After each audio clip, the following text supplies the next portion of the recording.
Mr. Barker was a lonely widower who lived in a large mansion. After his wife's death, he never thought he'd find love again. However, Mr. Barker soon learns that love has no number after meeting Anne, but their love is tested by Mr. Barker's children.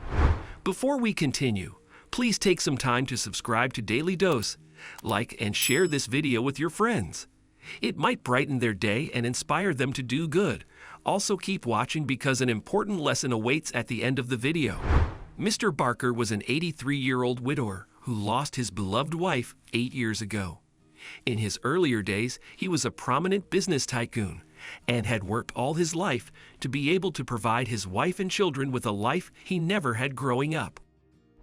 However, he had never imagined how lonely he would be in his large mansion all by himself. He had always kept his family first in all his efforts to create wealth and a better future for them. But after his 3 kids had left home to start their own families and his wife passed on, what used to be his home now felt like a large, cold, empty shell. Mr. Barker often sat alone on his patio and reminisced about the glory days. He would ponder on his busy life as a real estate tycoon. He thought of his many employees and how their families had, at a point, even felt like his own. He looked at the green pastures of his garden and remembered his children's laughter and joyful chirping as they would play together till the sun went down. Most of all, he thought of his dear wife, Linda, and the love that left him when she passed. Mr. Barker was always a family and community-based man, so being alone after all these years of building communities and families left an excruciating emptiness within him. The old soul feared he would live out the rest of his days without being able to experience true love again. Mr. Barker's children barely visited him, and while it broke his heart, he tried to walk in their shoes, understanding that they were at a stage where they were trying to build their own families and careers. They were all flourishing in their professions, and that in itself brought Mr. Barker joy, the knowledge that he and Linda had done right by them. As Mr. Barker sat on his patio as he usually did, he noticed a new neighbor had moved into one of the poorer regions of his neighborhood. It was funny how some parts of town were set up like that. On one end of the street, there was wealth and prosperity. Then, not too far from that, there was poverty. 2 completely different worlds occupying the same space. Mr. Barker's neighbor was an elderly lady. He would often watch her busy in her small garden from his patio. He had a crush on the lady, and he grew more curious about the woman each day he watched her. One day, he finally mustered up the courage to approach her. "Looks like it's coming together," Mr. Barker said. "Ha." The lady responded, slightly confused. "The garden looks like it's coming together. Forgive my intrusion, but I've been watching you work on this garden for a couple of weeks now, and it's almost unrecognizable from how it was when the last owners lived here," Mr. Barker said, leaning over her small fence. "Why, thank you, sir. It's one of the first things I noticed when my daughter and I moved in. I've always enjoyed gardening. It brings me peace. Plus, I've never been one to be afraid of getting their hands dirty. Can't say it does much for my knees, though," the lady said, getting up. "Hi, I'm John Barker. I live down the road. You're one of the first houses I see sitting on my patio. Hence my keen observation," Mr. Barker said, holding out his hand for a handshake. "Nice to meet you, Mr. Barker. I'm Anne, so I must ask, is the garden the only thing you've been so keenly observing?" Anne said with a sly smirk as they shook hands over the fence. Mr. Barker said nothing. He just blushed as they gazed into each other's eyes for a brief moment that seemed to stretch into forever. After that day, Mr. Barker would come over every day and help Anne with her garden. On some days, they wouldn't even do anything. They'd just talk, laugh, or even sit together silently, simply watching life happen within and around them. They would watch the sunset in complete silence, grateful for every second they had to share. Mr. Barker and Anne soon fell in love. It was a weird experience for both of them. Both of them had lost their counterparts some years back, and now here they were, falling head over heels for each other like a couple of teenagers. A few months had passed, and Mr. Barker felt it was time for him to finally introduce Anne to her children. She had become such an integral part of his life and happiness. He didn't want to hide her like some sort of shameful secret. However, he was afraid to tell his children. After all, what would they think? An 83-year-old man falling in love like a child? Surely he was too old for such things. He was in quite a predicament. He contemplated how he would do it. But as fate would have, everything was already set to be revealed. One day, as Anne and Mr. Barker were working on the garden at Anne's house, his 3 sons unexpectedly showed up for a visit. Mr. Barker saw them in the distance at his front gate. He kissed Anne goodbye and went over to them. His children were curious about the woman he was with. He simply introduced her as a friend.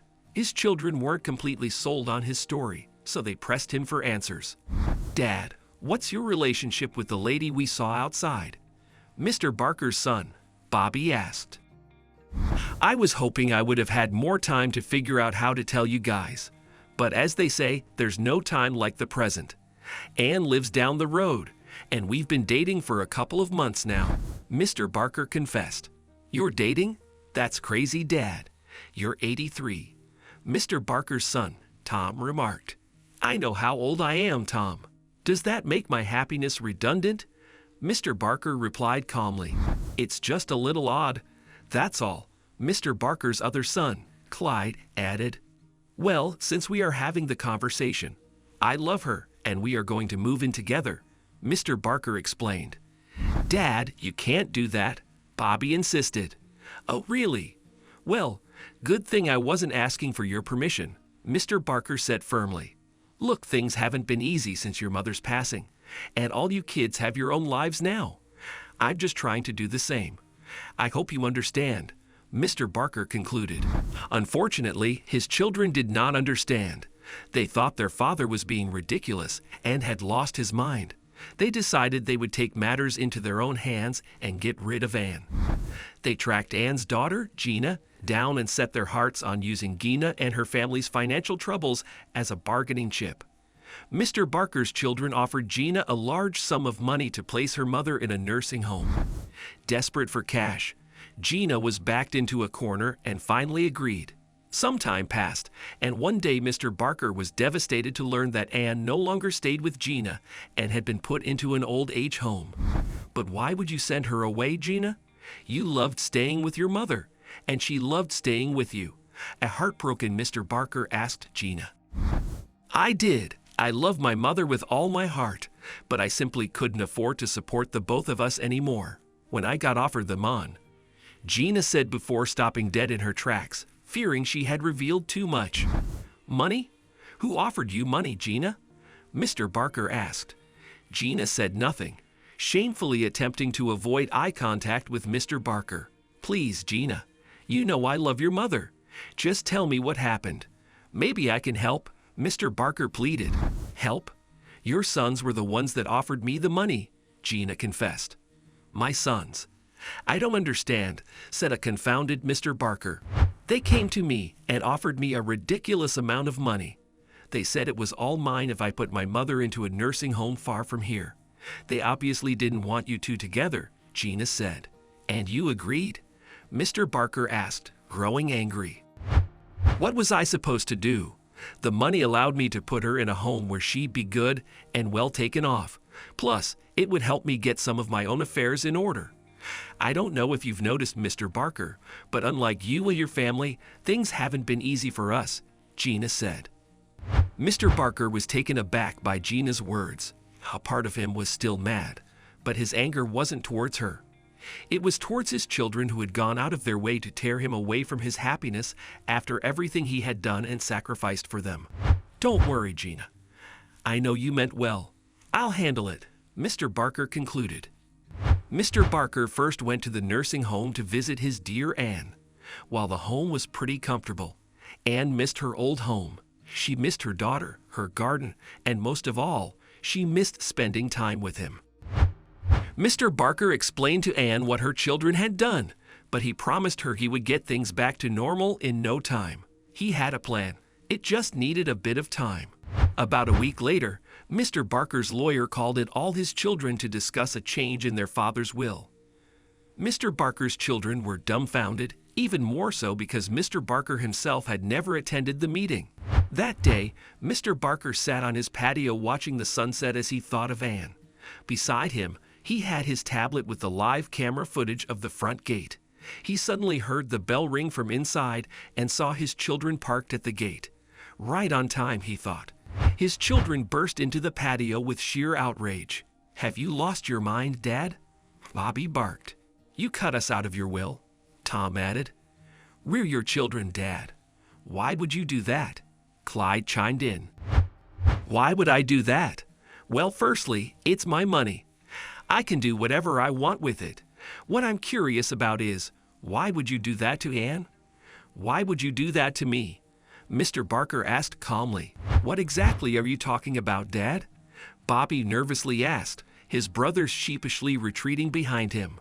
"Oh, please, don't play the fool, Bobby.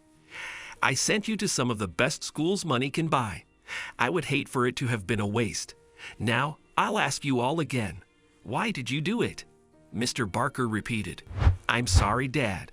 We thought we were helping," Clyde said, breaking into a teary confession. "After Mom, it just didn't make sense to us," Tom added. "My happiness doesn't make sense to you?" Mr. Barker asked, almost in tears. "I'm sorry, Dad. We didn't know she meant that much to you," Bobby said, ashamed. "Yeah, it didn't make sense. You being in love at your age," Clyde added. "Oh, my dear children, have your mother, and I taught you nothing. Love has no age," Mr. Barker said, getting up. "You kids broke my heart," Mr. Barker said, looking each of them in the eyes. "You can show yourselves out now," Mr. Barker simply said, entering the house and leaving them all in shame. Mr. Barker's sons returned a few days later to try and apologize, but when they got to their father's mansion, they learned he no longer lived there.